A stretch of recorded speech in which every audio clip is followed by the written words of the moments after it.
This is actually a dairy-free banana pudding that has a little bit of coffee and coconut added to it. But it's a totally classic technique. So you could use this technique with pretty much any kind of pudding that you could imagine up. So it's gonna start with some cornstarch, throw it right into a saucepan. Then a little bit of unrefined cane sugar, a pinch of salt, and then the coffee. I'm gonna add some instant espresso powder. If you can't find instant espresso powder, just brew some really strong coffee and just like throw a shot in there and that'll do the trick. I wanna whisk this until it's nice and mixed together. And then we're gonna add in some coconut milk. Just about 3 cups, which is more or less 2 cans of coconut milk. Make sure that you're whisking while you pour in the coconut milk so that you avoid getting any lumps. The biggest thing you want to keep in mind when you're making pudding is to get inside every single crevice and corner of the pot so that you don't have any one part cooking more than the other. Okay. This is only going to take a few minutes to cook. We're going to bring it up to a boil and then let it simmer. You don't want to boil coconut milk too much. It's just not good for the texture. So while this is doing its thing, you really just need to whisk it, you know, occasionally so it doesn't get burnt or anything. But while that's happening, we will get to the banana part of the coconut banana pudding. So banana pudding is one of those all-time classics. So your whole family is gonna love this because kids always like pudding, but it's also just great for everybody. And with these few changes, you're still getting all the great flavor of classic Southern banana pudding, but without all that extra fat and sugar and everything.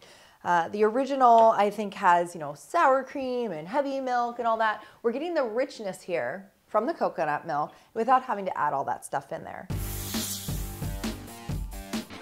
So the different kind of cookies you have available are, I really like ladyfingers. They're the ones used for tiramisu, like this shape.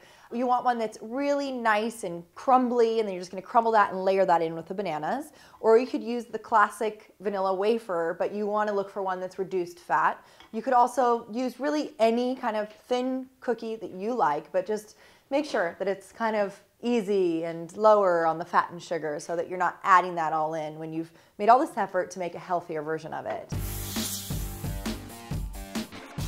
Okay, this is looking exactly how thick I want it to be. We're gonna turn off the heat. And then this is when you wanna add your vanilla extract. Don't add it earlier because it'll cook off. If you're using actual vanilla bean, you can throw that and the seeds and everything in there. But whenever you're using vanilla extract, the baking just gets rid of that flavor, so add it later.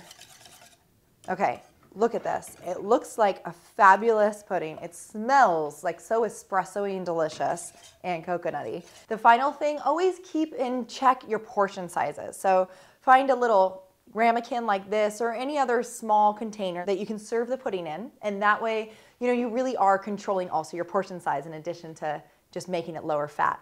So what you're gonna do is layer and go ahead and you can kind of overlap the bananas. Look, this is one of the American classics. We don't need to get fussy with this. And then you're gonna crumble some cookie on top of that.